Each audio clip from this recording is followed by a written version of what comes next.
Good morning everyone. आज हम पढ़ेंगे पाइथागोरस थ्योरम के बारे में।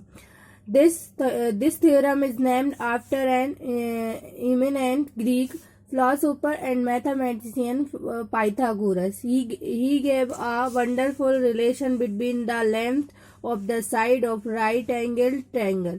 इन्होंने क्या दिया, एक वंडरफुल रिलेशन दिया, किसके बीच, लेंथ और साइड के बीच, किसमें राइट एंगल के, ठीक है, राइट एंगल ट्रायंगल की। In right angle triangle one angle of a triangle is right angle, जिसमें वन जो एक एंगल होगा वो क्या होगा, राइट एंगल होगा। And the other two angles are acute angle, तो जो टू एंगल्स रहेंगे वो कैसे होंगे, एक्यूट एंगल्स होंगे। The side opposite to the right angle is called hypotenuse, ठीक है। जो क्या होगी, द साइड जो अपोजिट साइड होगी राइट एंगल की, उसे बोलेंगे हम hypotenuse. This is the longest side of the right triangle, ठीक है। ये क्या है, जो कि क्या है, राइट एंगल की सबसे बड़ी साइड होगी, ठीक है। And the other side are called its base, और जो अदर साइड को क्या बोलेंगे, हम बेस बोलेंगे, ठीक है। ये एक इसमें बनेगा क्या, राइट एंगल, ठीक है, जिसे परपेंडिकुलर बोलेंगे। और जो इसकी जो अपोजिट साइड रहेगी वो होगी हाइपोटेंसियस, और जो इसकी जो रहेगी वो क्या होगी, बेस। गया ना, other two sides are called its base and perpendicular. The base and the perpendicular can also the called the legs of a right angle triangle. Perpendicular को हम क्या बोल सकते हैं, लेग बोल सकते हैं राइट एंगल ट्रायंगल का, ठीक है। He state that of any right angle triangle the square of the hypotenuse is equal to the sum of square of the other two sides. ये आपको याद रखना है कि ये क्या दर्शाता है कि जो राइट एंगल ट्रायंगल में जो हाइपोटेंसियस का क्या होता है, जो हाइपोटेंसियस होता है उसका स्क्वायर जो टू अदर साइड के स्क्वायर के क्या होता है, इक्वल होता है। देखिए आप, ए बी स्क्वायर, सॉरी ये ए बी स्क्वायर, ये क्या हाइपोटेंसियस है, इसका स्क्वायर इन दोनों स्क्वायर के क्या होगा, इक्वल होगा। जैसे बी सी स्क्वायर, तो ये बेस है, और ये ए सी क्या है, सी ए क्या है, परपेंडिकुलर। तो ये देखो, that is hypotenuse square is equal to base square plus perpendicular square, तो ये आ गया, ठीक। ये बस आपको इतना ही ध्यान रखना है। अब आएंगे हम कन्वर्स ऑफ पाइथागोरस थ्योरम। ये क्या होती है, if the square of the longest side of triangle is equal, इसकी जो लॉन्गेस्ट साइड होगी वो इक्वल होगी sum of the square of the other two sides, then the triangle will be right angle triangle and the angle opposite to the longest side is the right angle. वो क्या होगी, opposite side होगी, जो longest side होगी इस right angle की। Let A B C the side of triangle A B C, ठीक है। ए बी क्या दिया, ए बी सी, ये क्या है, साइड्स हैं। And A is equal to कितना है, 3 centimetre, B is equal to 4 centimetre, C is equal to 5 centimetre. अब हम क्या करेंगे, ए और बी का क्या करेंगे, स्क्वायर, और इनका सम कर देंगे। और जो एक साइड होगी क्या, हाइपोटेंसियस है, इसका स्क्वायर, ठीक है। अगर इन दोनों के क्या आ जाता है, क्या होता है, वो इक्वल होता है, ठीक, ये आ गया। तो hence it is the right angle triangle where the angle opposite to side C is the right angle. जो सी अपोजिट साइड होगी वो क्या होगी, क्या बता रहा है, राइट एंगल ट्रायंगल होगा। Thus the converse of Pythagoras theorem is true. ये इससे रिलेटेड हम बेटा कुछ क्वेश्चंस करेंगे जहां आपका क्लियर हो जाएगा। अब आएंगे पाइथागोरियन ट्रिपलेट पर। 3 opposite number are said to form a Pythagorean triplet if the square of the largest number is equal to the sum of square of other two numbers.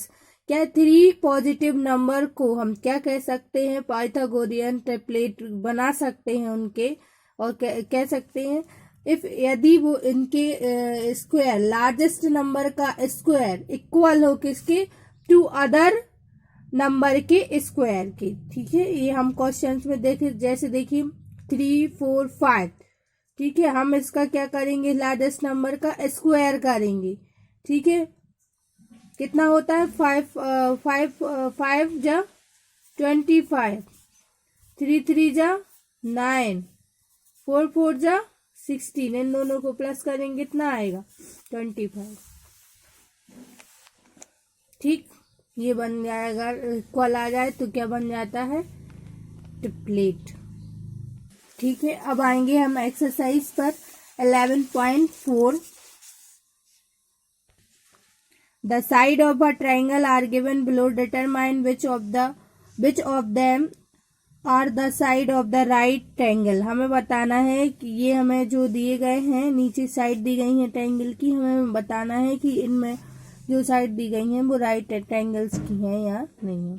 ठीक है, कैसे बताएंगे हम, ठीक है, हम स्क्वायर करके देखेंगे, मतलब ठीक है। तो फर्स्ट देखिए कैसा करना है, ए दिया है आपको 6 सेंटीमीटर, बी दिया है 8 सेंटीमीटर, सी दिया है 10 सेंटीमीटर। ठीक, तो अब हम क्या करेंगे, इनका क्या है, इसके इसमें बड़ी लॉन्गेस्ट साइड क्या है, लार्जेस्ट, इसमें देखेंगे पहले हम लार्जेस्ट नंबर क्या है, 10 सेंटीमीटर। तो जो इसका स्क्वायर होगा इन दोनों के स्क्वायर के सम के क्या होना चाहिए, इक्वल। ठीक है, अगर वो इक्वल होता है तो वहां राइट एंगल पॉसिबल होगा, अगर नहीं होता है तो नहीं होगा। A square plus B square is equal to C square. तो ये देखिए 6 स्क्वायर प्लस 8 स्क्वायर, सी कितना है 10 स्क्वायर। ठीक है, 6 6 जा 36, 8 8 जा 64, ये 100, कितना ये 100, ये भी 100। तो अगर ये दोनों इक्वल आ जाते हैं, सो सॉरी यहाँ सेंटीमीटर में दिया गया था बेटा, तो सेंटीमीटर स्क्वायर ही आएगा, आपको यूनिट लगाना भूलना नहीं है। सो द गिवन साइड्स और द, किसकी साइड है, sides of the right triangle. यही तो पूछा गया था कि ये साइड दी गई हैं जो राइट ट्रायंगल की हैं या नहीं, तो हमने चेक कर लिया, पाइथागोरस ये थ्योरम होती है। ठीक है, इसमें हम क्या है, या फिर हम पाइथागोरियन ट्रिपलेट लगा के भी बता सकते हैं।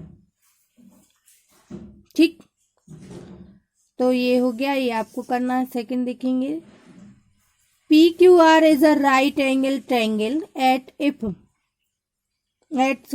P. If PQ is equal to 10 centimeter and PR 24 centimeter, find the QR। बेटा इसमें लगेगा क्या, पाइथागोरस थ्योरम। ठीक है, देखिए सेकंड नंबर का question, in right triangle PQR, यहाँ हम ड्रॉ कर लेंगे।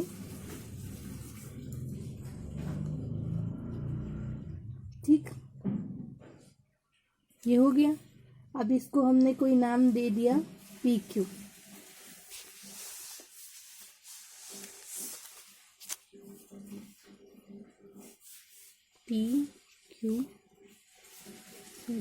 PQ और ये R।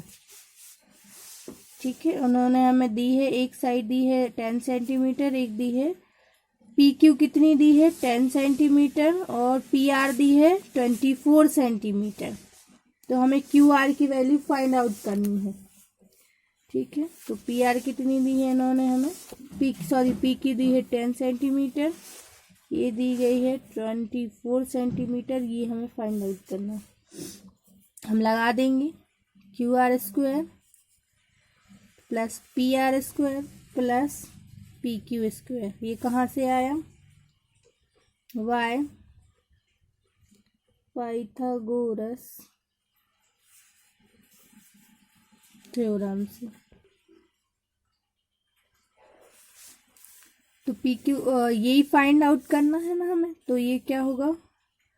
ये पी आर कितना है हमारा 10, इसका स्क्वायर 10 सेंटीमीटर। पी क्यू कितना है 24 सेंटीमीटर स्क्वायर। ये हो गए ये हो जाएगा 100 सेंटीमीटर स्क्वायर। 24 का स्क्वायर कितना होता है? याद रखना 576 सेंटीमीटर स्क्वायर। इन दोनों को प्लस कर देंगे तो कितना आ जाएगा? ठीक, ये आ गई हमारी कितनी, ये क्या है? क्यू आर स्क्वायर है। अब हम क्या करेंगे? ये किसका स्क्वायर होता है? ये होता है 26 का। किसका?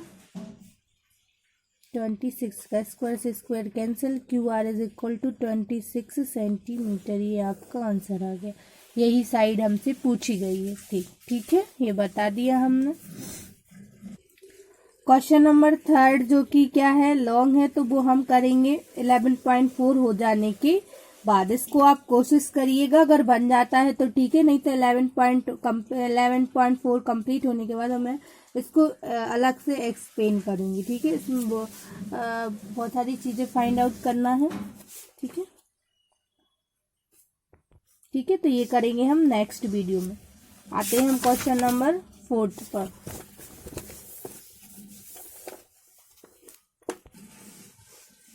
A tree is broken at a height of 12 meters from the ground and its top touches the ground at a distance of 35 meters from the base of the tree. Find the original height of the tree. हमें height find out करनी है original.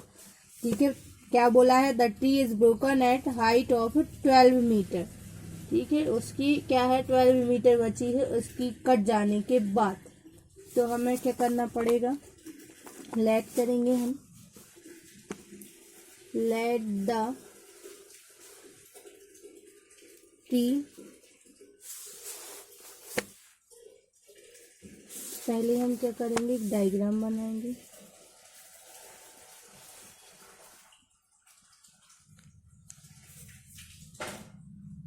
ठीक है, हम इसको name दे देंगे कोई A, B और C। ठीक है, ये हो गया tree.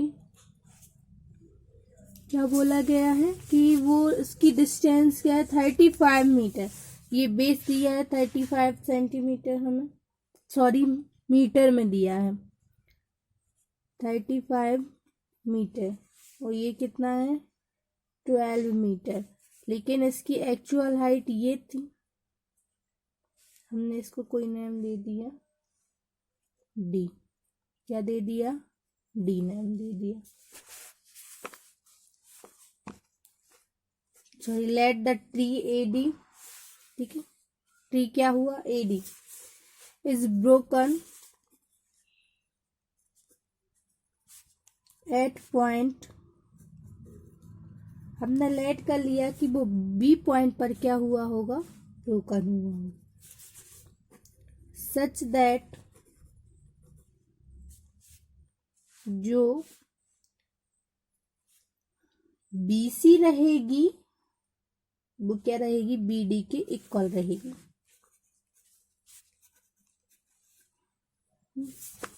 Now triangle ABC is a right angled triangle. Okay, therefore क्या है? पाइथागोरियन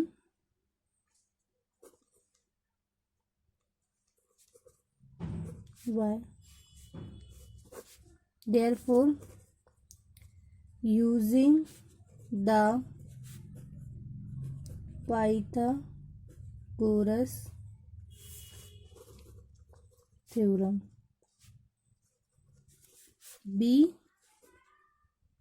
we have, तो देखिए यहाँ BC का जो स्क्वायर होगा, BC का जो स्क्वायर होगा वो किस किस के, AB का स्क्वायर प्लस AB का स्क्वायर प्लस AC का स्क्वायर, यही होगा ना। तो यहाँ AB दिया है हमें, AB कितना दिया है 12 मीटर स्क्वायर, AC कितना दिया है 35 मीटर स्क्वायर। तो इसका क्या होता है 144 होता है मीटर स्क्वायर, प्लस 35 का आप फाइंड आउट कर लेना, 1225 होता है मीटर स्क्वायर। हम इन दोनों को ऐड कर देंगे तो ये होगा 1369 मीटर स्क्वायर, और एक इसका स्क्वायर होता है तो 30, ये होता है 37 मीटर स्क्वायर। ठीक है, स्क्वायर से square cancel, BC equal 37 metre. ठीक है, लेकिन अब हमारी जो हाइट क्या थी, एक्चुअल हाइट तो AD थी ना, यही पूछा गया था किसकी हाइट क्या है, ओरिजिनल हाइट क्या है ट्री की। तो आपकी AB तो आपको पता है, AD पता नहीं है, और आपने पता AB देखा था कि BC किसके इक्वल है, BD के इक्वल है, तो हम BC की प्लेस पर रख सकते हैं हाइट ऑफ द ट्री। तो कितना होगा AB plus BC is equal to 12 metre plus 37 metre, तो इन दोनों को ऐड कर देंगे तो आ जाएगा 49 मीटर। ठीक है, hence the so the original height of the tree कितनी है is 49 metre. Okay, got it. इस टाइप से आपको करना है क्वेश्चन नंबर 4। बाकी के क्वेश्चन बेटा हम करेंगे नेक्स्ट वीडियो में, साथ ही करेंगे हम क्वेश्चन नंबर 3। ठीक है, आपको जो भी डाउट हो इधर तो पूछ लेना। ठीक है, thank you and have a nice day all of you.